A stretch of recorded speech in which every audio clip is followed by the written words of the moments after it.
¿Qué tal, gente? ¿Cómo están? Bienvenidos una vez más al canal. Este fin de semana tuvimos UFC 312, tuvimos un evento numerado que nos dejó 12 combates, dos campeones que retuvieron su cinturón, y también tuvimos el esperado debut de Alexandre Topuria y también el debut en peso welter del argentino Francisco Prado. Como siempre, como en todos los recap show y como ya es costumbre, voy a hablar un poco acerca de cada una de las peleas, y jugando un poco al matchmaker voy a hablar acerca de lo que me gustaría ver en el futuro de cada uno de los 24 peleadores que tuvieron acción en este evento numerado. Como siempre, voy a comenzar de abajo hacia arriba. Voy a hablar primero del primer combate de la noche, de la pelea que abrió esta cartelera enumerada, donde el local Quinnan Salkit venció en solamente 19 segundos a Anshu Jubli, pelea en la cual Australia consiguió su primera victoria de la cartelera. Y lo mencioné en el video de predicciones, Quinnan Salkit era el favorito, más favorito dentro de toda la cartelera, cerró con una cuota de 1.17, 1.18 más o menos, y la verdad que Quinnan Salkit respaldó ese número que tenía en las apuestas, consiguió una victoria rápida, lo hizo lucir bastante fácil. Básicamente, en resumen del combate, fue low kick de Jubli, low kick de Salkit. Luego de eso, Salkit encuentra una apertura en la guardia de Jubli, conecta un buen volado de mano derecha y manda a dormir al peleador de la India. Un Jubli que protestó con el referee, dijo que le habían parado mal. Yo honestamente, y seguramente muchos de ustedes van a coincidir, creo que el combate estuvo correctamente detenido. De esta manera, Salkit consigue una buena victoria, una buena performance en su debut dentro de UFC, y espero yo que el hype no se lo coma, que lo lleven de a pocos. A mí me gustaría ver a Quinnan Salkit en su segundo combate, quizás enfrentándose a Landon Quiñones, que no es un peleador muy complicado. Del otro lado, Anshu Jubli queda 1 y 2 dentro de la compañía. Quizás le quede todavía una pelea más dentro de su contrato. A mí me gustaría verlo contra Ruslan Roberts, que también viene complicado. Creo que es una buena pelea para ver quién de los dos puede mantenerse dentro de UFC. Pasemos ahora al siguiente combate de la noche. Nuevamente tuvimos un peleador local en el octágono, esta vez Jonathan Mikalev, que al igual que Quinnan Salkit venía del Contender Series y estaba haciendo su debut dentro de la compañía. Consigue una buena victoria, una buena presentación frente a un peleador un poco más experimentado como Kevin Yuset. Un Jonathan Mikalev que, bajo mi punto de vista, lo mejor que tenía era su grappling, pero planteó el combate totalmente de pie, y su guardia zurda, sus movimientos poco ortodoxos y creo que sus buenos desplazamientos dentro del octágono le complicaron bastante a Kevin Yuset. Un Kevin Yuset que nunca pudo descifrar esa patada de la zona hepática que de vez en cuando Mikalev la cambiaba a high kick. La pelea tuvo un inicio, los primeros 2 minutos y medio fueron bastante parejos, pero las patadas de Mikalev a la zona hepática poco a poco surtieron efecto. En el primer round Mikalev conectó una buena high kick de pierna izquierda, consiguió un knockdown. En un momento pensé que Mikalev iba a ir por una guillotina, pero Yuset creo que tuvo una buena recuperación. En el segundo asalto creo que vimos a un Yuset un poco más recuperado. Fue un round competitivo, pero creo que Mikalev nuevamente, en base a movilidad y patadas, se llevó el asalto. En el tercer round Yuset tenía clarísimo que necesitaba un knockout para conseguir una victoria. Se le vio el sentido de urgencia. Vimos un Yuset que presionó un poco más, que conectó buenos golpes. Creo que el tercer asalto fue claramente el peleador francés, pero en ese punto del combate Jonathan Mikalev tenía ya la pelea en el bolsillo, ya tenía 2 rounds de su lado, y de esa manera se llevó una victoria por decisión unánime. Vuelvo y repito, buen debut para Jonathan Mikalev, otro peleador joven australiano que consigue victoria en su debut en este UFC 312. Y a mí me gustaría ver a Mikalev ya sea con Kenan Song o quizás con Kurt Magee. Del otro lado, Kevin Yuset viene con 2 derrotas consecutivas ahora, queda un poco complicado. Ahí me gustaría ver a Yuset en un duelo de strikers contra Finn Rowe, que también viene complicado con derrotas. Pasemos ahora a la siguiente pelea de la noche, donde Ron Su le dio la bienvenida a UFC a Cody Steele. Cody Steele, que debutaba en la compañía, tenía ciertas expectativas detrás, pero lamentablemente no le fue bien en su debut dentro de UFC. Un Cody Steele que venía con un background importante de grappling, venía del Contender Series, venía consiguiendo victorias por nocaut a pesar de ser un grappler, pero Ronsu le tiró toda la experiencia encima. Tuvimos probablemente una de las mejores peleas de la noche, un combate que en un inicio tuvo bastante intercambio, inclusive en el tercer minuto del primer round Cody Steele conectó una buena derecha, hizo trastabillar a Ronsu. Lamentablemente para Steele, para sus intereses, no pudo finalizar al peleador chino, y a partir de ahí el peleador chino, creo yo, que inclina la balanza claramente a su favor, empieza a conectar buenas manos, lastima muchísimo a Cody Steele, que la verdad mostró tener una quijada bastante buena, mostró muy buena asimilación el debutante estadounidense. Ronsu, creo que en base a knockdowns termina dando vuelta el primer asalto, y creo que en el segundo y en el tercero se vio una clara superioridad del peleador chino. Un Ronsu que probablemente consigue su mejor victoria dentro de UFC, probablemente también consigue su mejor presentación dentro de la compañía, por más que no haya sido una finalización. Creo que vimos a un Ronsu bastante rápido, con buenas combinaciones, con buenos contragolpes y con una defensa contra Ryu que en un par de ocasiones fue testeada y la verdad respondió bastante bien. Creo que le hizo bien a Ronsu cambiar de campamento. Para esta pelea estuvo entrenando con el City Kickboxing y creo que fue un cambio de gimnasio que le dio buenos resultados al peleador chino, que de esta manera consigue su primera victoria en su vuelta, en su segunda etapa dentro de la compañía. Y a mí me gustaría ver a Ronsu con Austin Howard, o quizás también creo que sería una muy buena pelea si es que se enfrenta a Tom Nolan, que también tuvo victoria en esta cartelera. Del otro lado, Cody Steele pierde su invicto, queda 7-1, creo que hay algunas cosas que debe mejorar y algunas cosas que también la experiencia le enseñará a Cody Steele. Me gustaría ver a Cody Steele en un duelo de grapplers contra el peruano Claudio Puelles, pero que sería una pelea que a ras de lona sería muy interesante. Sigamos avanzando en la cartelera y tuvimos uno de los debuts probablemente más esperados dentro de este 2025. El hermano de Ilia Topuria, Alexander Topuria, debutó con éxito, venció a Colby Thicknesse por la vía de la decisión. Una pelea que tuvo el ingrediente especial de que en una esquina estaba Ilia Topuria y en la otra esquina estaba Alexander Volkanovski. Lo mencioné también en el video de predicciones. Yo me esperaba que Ilia Topuria tenga un estilo similar al de su hermano, que Alexandre tenga un estilo similar al de su hermano, y la verdad que lo tuvo. En un inicio creo que Alexander Topuria estaba tratando de acorralar a Thicknesse, conectó buenas manos, quizás no vimos mucho volumen, mucha agresividad de Topuria, probablemente porque venía de un largo tiempo sin pelear, estaba debutando en UFC. Por más que sea hermano de Ilia Topuria, Alexandre es humano, quizás los reflectores lo hicieron dudar un poco, pero creo que en general, en líneas generales, fue una buena presentación de Topuria, que en el primer asalto mostró buenas combinaciones de boxeo, pocos golpes pero bastante efectividad, hizo trastabillar a Cody Thicknesse en una oportunidad.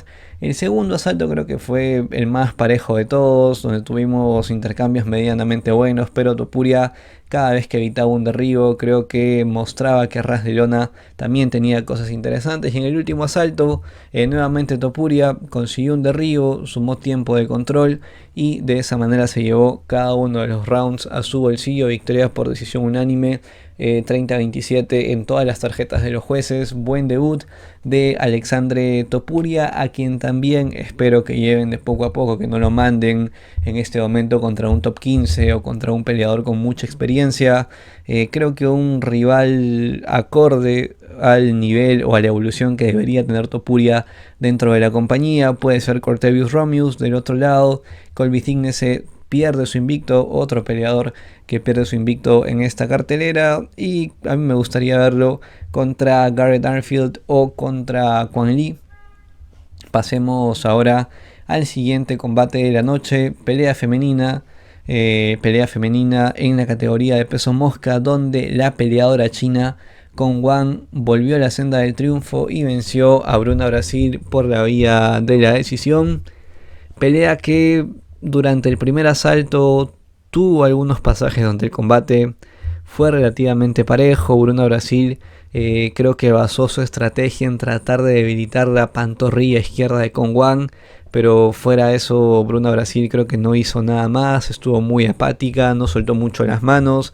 En un inicio las low kicks le complicaron un poco la historia a Kong Wan, pero cuando la China se dio cuenta que lo único que hacía Brasil era lanzar low kicks, creo que tomó mucha confianza, empezó a ir hacia adelante. Primer round relativamente parejo, pero el segundo y el tercero fueron clarísimos para Kong Wan. Wan que lanzó buenos golpes al cuerpo, buenas patadas frontales, inclusive en un momento del combate la peleadora que empezó a conectar mejor las low kicks fue Kong Wan. Del otro lado Bruna Brasil intentaba contragolpear sin éxito, lanzaba pocos golpes, se la veía muy apática, se la veía frustrada. Kong Wan inclusive pudo conseguir un derribo en la parte final del tercer asalto. Victoria clara para Kong Wan, 30-27 en todas las tarjetas, vuelve a la senda del triunfo. Creo que es una victoria que sirve para darle confianza a Kong Wan, una Kong Wan que todavía tiene cierto hype por haber vencido a Valentina Shevchenko en una pelea de kickboxing fuera de UFC, obviamente. Creo que debe ganar algunos combates todavía para tratar de enfrentarse a alguna ranqueada. Creo que Ernesta Carecate es una buena rival, una pelea donde estén chocando nuevamente dos strikers. Del otro lado Bruna Brasil creo que tomó una mala decisión al aceptar esta pelea. Creo que tomó una mala decisión al intentar subir a 125 libras. Yo creo que debe volver al peso paja y enfrentarse contra Yasmin Jauregui o contra Zhang Huge. Pasemos ahora al siguiente combate de la noche. Volvemos nuevamente a la categoría de peso ligero, donde otro local consiguió victoria. El australiano Tom Nolan venció, creo yo, de manera categórica y de manera sorprendente a Vyacheslav Borchev. ¿Por qué de manera sorprendente? Porque fue una pelea en la cual creo que la mayoría esperábamos que termine un knockout y no terminó un knockout.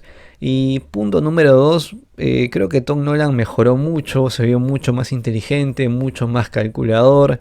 Mostró que también a ras de lona puede tener cosas interesantes. Un combate en el cual, de pie la verdad, Nolan manejó bien la distancia.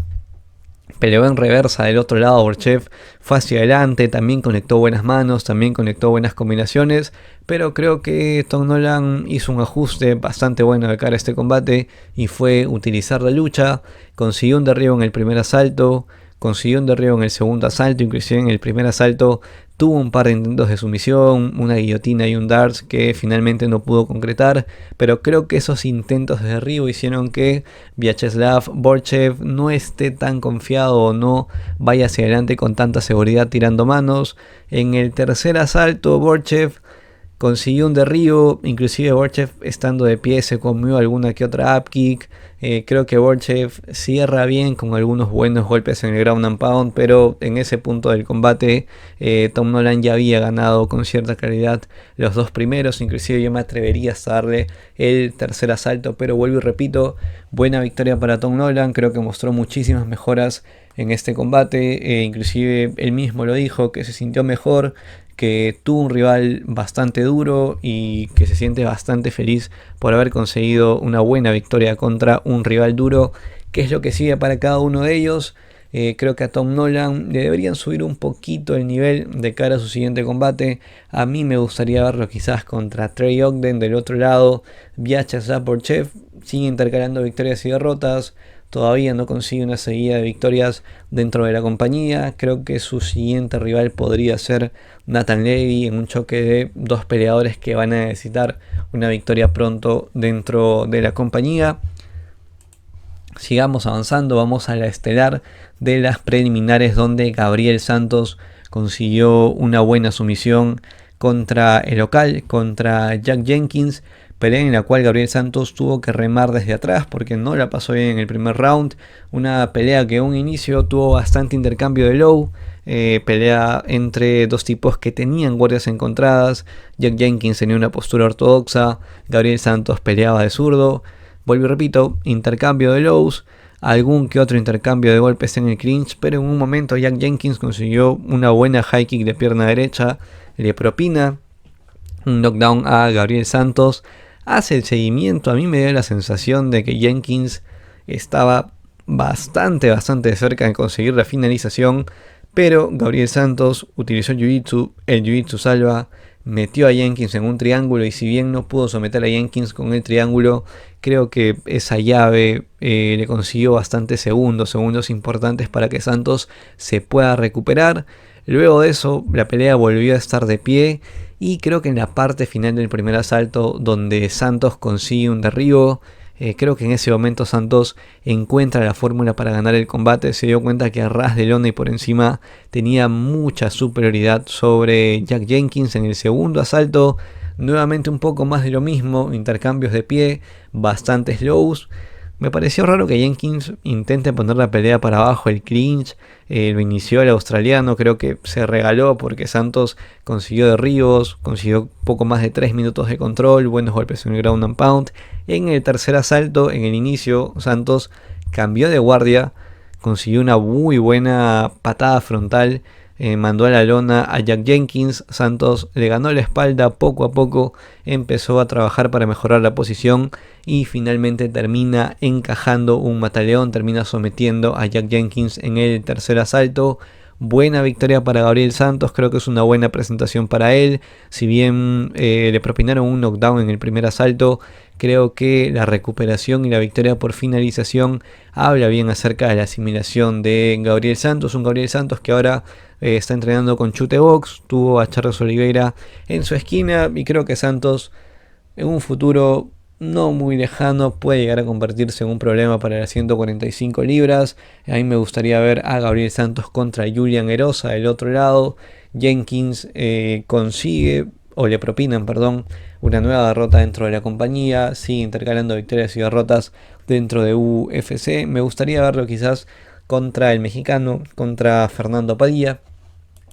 Pasemos ahora a la cartelera estelar, primera pelea estelar de la velada. Tuvimos el debut del argentino Francisco Prado en 170 libras. No le fue muy bien, le ponían un rival muy duro, local, Jake Matthews, un peleador que si bien tiene 30 años de edad, tiene más de 20 combates dentro de UFC. La diferencia en cuanto a envergadura física, talla, alcance y experiencia se hizo notar. Francisco Prado tiene solamente 22 años. Dijo en la entrevista que se sentía mejor en esta categoría, que no quería cortar mucho porque se exprimía mucho para dar 155 libras. Pero creo yo que está en una situación bastante complicada.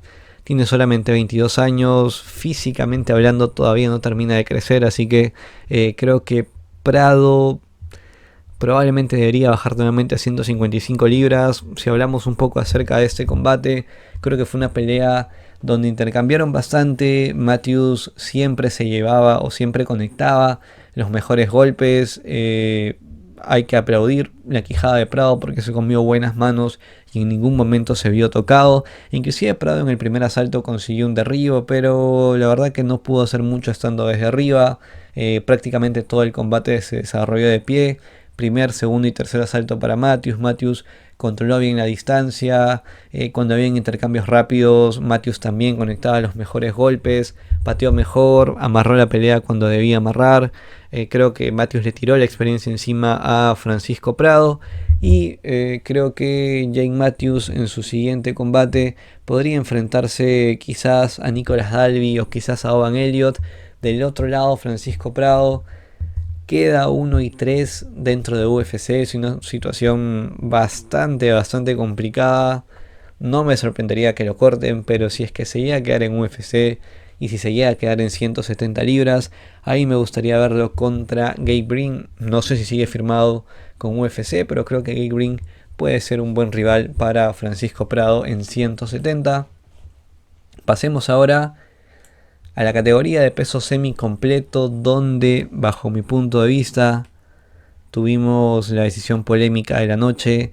Creo que le robaron el triunfo a Jimmy Crute, más allá de que yo mis predicciones me había inclinado por Rodolfo Velato. Creo que tengo que decir las cosas claras, tengo que decir lo que vi y probablemente lo que vimos muchos en esta pelea. Fue un combate en el cual en el primer asalto, en el primer minuto, tuvo intercambio de jabs, tuvo intercambio de lows. En un momento Velato corta la distancia, consigue el double under intenta un lance de judo que al parecer le iba a salir bastante bien, pero Jimmy Crute sacó la cadera, terminó quedando por encima y a partir de ahí las cosas se le complicaron muchísimo a Bellato. Crute conectó buenos golpes en el ground and pound, intentó algún intento de sumisión, valga la redundancia, inclusive cuando Bellato logra ponerse de pie en los últimos 30 segundos, Crute le conecta un muy buen volado de mano derecha, lo manda a ras de lona. Creo que si el round hubiese tenido unos 10-20 segundos más, quizás Crute hubiese finalizado a Bellato en el primer asalto, pero creo que fue un round de claro dominio para Jimmy Crute, un round 18 para el australiano. En el segundo round las cosas se emparejan un poco más, Bellato todavía estaba tocado, pero creo que mostró buena durabilidad, buena asimilación, buena recuperación. Dentro del poco tiempo que tuvo para recuperarse, creo que su barbilla, o en realidad Bellato como tal, hizo lo necesario para ponerse en pelea nuevamente. El segundo round fue parejo. Bellato encontró algunos buenos golpes, pero creo que sin duda alguna el segundo round también fue para Crute. En el tercer asalto vimos un Crute un poco más cansado. Bellato todavía tenía cardio, empezó a conectar buenas lows, empezó a conectar buenos golpes al cuerpo. Creo que el tercer round se lo lleva Bellato. Mi tarjeta, y al menos creo yo que la tarjeta para la gran mayoría de ustedes, era victoria de Jimmy Crute por 29-27. Increíblemente la pelea termina en un empate. Dos jueces le dieron el segundo y el tercer asalto a Rodolfo Bellato. Algo extraño porque si bien hemos visto decisiones polémicas en Australia, la gran mayoría de esas decisiones polémicas favorecían a peleadores australianos, pero creo que encontramos una pelea, un resultado bastante atípico. Empate, desfavoreciendo al peleador local. De esta manera ambos peleadores no ganaron. De un lado Jimmy Crute sigue sin ganar en casi ya 5 años. ¿Qué es lo que sigue para cada uno de ellos? Creo que a Jimmy Crute le deberían volver a programar el combate como a Marcin Prachnio. Creo que es una pelea bastante ganable para Jimmy Crute. Del otro lado, Rodolfo Bellato. A mí me gustaría verlo contra su compatriota, contra Bruno López. Creo que también es un buen choque. Pasemos ahora al siguiente combate de la noche. Vamos a la categoría de peso completo, donde el debutante Thalisson Teixeira solamente necesitó de 35 segundos para noquear al local, para noquear a Justin Tafa. Se hablaba mucho de Teixeira, algunos decían que era bastante bueno, que era un noqueador, que era un problema para la división. Otros decían que Teixeira todavía no estaba aprobado porque, valgan verdades, el nivel de competición que había enfrentado fuera de UFC era bastante bajo. Esta era la prueba de fuego para Thalisson Teixeira, un peleador enorme para la categoría, arriba de los 2 metros en altura, arriba de los 2 metros también en alcance. Tafa, si bien no era un top, hay que reconocer que Tafa era un peleador que había tenido victorias y derrotas dentro de UFC, que se había podido mantener en el máximo nivel de competición. Pero la verdad que Thalisson Teixeira lo hizo parecer bastante fácil. Empezó presionando a Magún de Río, puso contra la reja a Tafa y en el clinch, la verdad que lo destruyó. Consiguió un codazo que, si ustedes logran ver en la repetición, da la sensación que le hunde el puente de la nariz a Justin Tafa. Luego lanza un golpe al cuerpo, Tafa cae totalmente sentido y noqueado. Hace el seguimiento a Teixeira y victoria para el todavía invicto Thalisson Teixeira, solamente 25 años, 8 victorias antes del límite, todas sus victorias en el primer asalto, 7 de ellas por nocaut. Creo yo que Thalisson Teixeira puede llegar a convertirse en un problema para la división. Todavía hay que ver algunas cosas, hay que ver su grappling, hay que ver su cardio, pero de momento creo que es un peleador que hay que tomar en cuenta dentro de esta categoría. ¿Qué es lo que sigue para él? Me gustaría verlo contra el egipcio que peleó hace un par de semanas contra Hamdi Abdelhawab. Del otro lado, Justin Tafa, segunda derrota consecutiva, 1-3 en sus últimos 4 combates. Queda un poco complicado, pero no creo que lo vayan a despedir. Me gustaría ver a Justin Tafa contra Braxton Smith. Creo que Braxton Smith todavía sigue firmado, creo que es un rival bastante asequible para el australiano. Y ahora sí, pasemos a las peleas de campeonato. En la pelea coestelar y por el título de peso paja en juego, La campeona dominante sigue siendo campeona dominante. Weili Zhang le pasó por encima a Tatiana Suárez. Una Tatiana Suárez que yo lo mencioné en el video de las predicciones. Lo que tenía que hacer Tatiana Suárez para ganar era derribar y conseguir una sumisión en el primer o en el segundo asalto. Si es que no lo lograba, Weili Zhang le iba a pasar por encima. Tatiana Suárez tuvo su oportunidad, consiguió un derribo, consiguió la montada en el primer asalto, tuvo un poco más de 3 minutos de control, no lo pudo capitalizar. Weili Zhang se puso de pie, le defendió la guillotina, le invirtió la posición y a partir de ahí Tatiana Suárez intentó derribar en 15 oportunidades más, pero no tuvo éxito.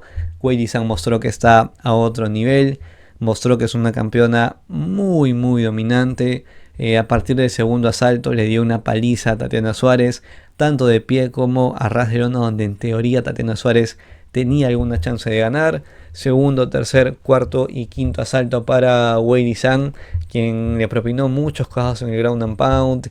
Tatiana Suárez terminó con varios hematomas en la cara, terminó con una rodilla totalmente cortada de tanto intentar derribar a Weili Zhang. Creo que rounds 2, 3, 4 y 5 fueron rounds calcados, donde Weili Zhang mostró su fortaleza física, su buena defensa contra el derribo, su agresividad en el ground and pound, las buenas combinaciones de pie y sobre todo, por último y no menos importante, el cardio de Weili Zhang. Creo que está a otro nivel, mantuvo un ritmo la verdad bastante alto que Tatiana Suárez nunca había enfrentado, nunca había visto y no fue capaz de soportar. Victoria en la tarjeta de los jueces para Weili, quien de esta manera consigue su tercera defensa titular.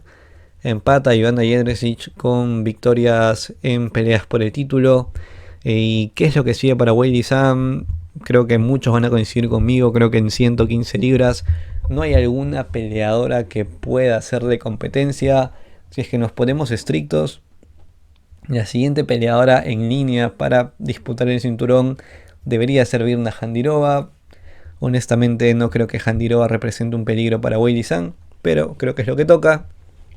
Si es que no, creo que Weili Zhang no haría mal en tratar de subir a 125 libras y pelear contra Valentina Shevchenko. Creo que también es una oportunidad que se abre al Weili Zhang ser tan dominante en su división. Del otro lado, Tatiana Suárez, una historia de superación, venció al cáncer, estaba invicta, había sido ganadora del The Ultimate Fighter, pero hay niveles. Hoy se enfrentó a una peleadora que fue superior en todos los terrenos. ¿Qué es lo que sigue para ella? Quizás enfrentarse a Yan Xiaonan o a Mackenzie Dern. Creo que cualquiera de esas dos peleas me hacen bastante sentido. Y pasemos ahora a lo que fue el evento estelar de este UFC 312. Categoría de peso mediano, Dricus du Plessis lo volvió a hacer.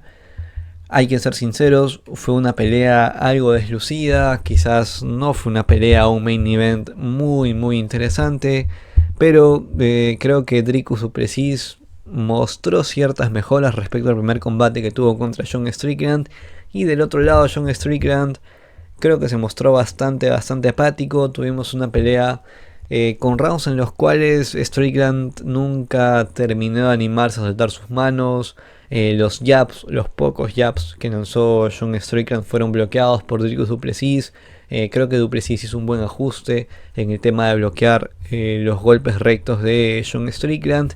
Y Dricus du Plessis con ese striking, la verdad que bastante feo, poco ortodoxo, con golpes que a veces parecían muy avisados, en base a volumen, en base a presión, en base a combinar puños, patadas, golpes giratorios. Consiguió una victoria que creo yo termina siendo bastante cómoda. Creo que el primer, segundo, cuarto y quinto asalto fueron rounds bastante claros para Dricus du Plessis. De todos los 5 asaltos, el tercero creo que fue el más parejo. Creo yo que ese tercer asalto también lo ganó Dricus du Plessis, pero hubo un juez que le dio ese tercer round a John Strickland. Cuando llegamos al cuarto asalto, du Plessis le rompió la nariz con un volado de mano derecha a Strickland. Creo que a partir de ahí, creo que ese golpe fue el que termina poniendo fin a cualquier aspiración o cualquier milagro que existía en ese momento para el lado de John Strickland. A partir de ese golpe la balanza se inclinó con más peso a favor de Dricus du Plessis, quien de esta manera consigue una vez más una buena defensa de título, una defensa exitosa de título. Dricus du Plessis, que todavía sigue invicto dentro de UFC, si no me equivoco es su octava, novena victoria dentro del octágono más importante del mundo. ¿Y qué es lo que sigue para cada uno de ellos? Lo mencioné hace un par de semanas. Creo yo que el peleador que se merece la chance titular es Nassourdine Imavov, pero pienso que para UFC es mucho más rentable hacer un pay-per-view donde el estelar sea Dricus du Plessis contra Khamzat Chimaev. Espero que le den la oportunidad a Nassourdine Imavov, pero si me ponen una pistola en la cabeza y mi vida dependiese de ello, creo yo que la siguiente pelea que UFC va a programar va a ser Dricus du Plessis contra Khamzat Chimaev. Del otro lado, John Strickland vuelve a perder contra Dricus du Plessis. En esta ocasión pierde de una manera más dominante. Recordemos que el primer combate había sido relativamente parejo, se habían ido a una decisión dividida. En esta oportunidad, la verdad que Strickland estuvo muy deslucido. No creo que Strickland vuelva a ser campeón, pero la vida sigue. Strickland va a tener que volver a pelear. Y creo que un buen rival, el siguiente rival para John Strickland debería ser Robert Whittaker. Veamos qué es lo que sigue o qué es lo que le depara el futuro para esta división de 185 libras, donde tenemos un campeón que probablemente a muchos no le guste porque tiene un striking, una técnica la verdad bastante rara, no es muy agradable de ver, pero hay que reconocer que Dricus du Plessis siempre sabe aprovechar sus oportunidades y hoy por hoy creo que es un justo campeón.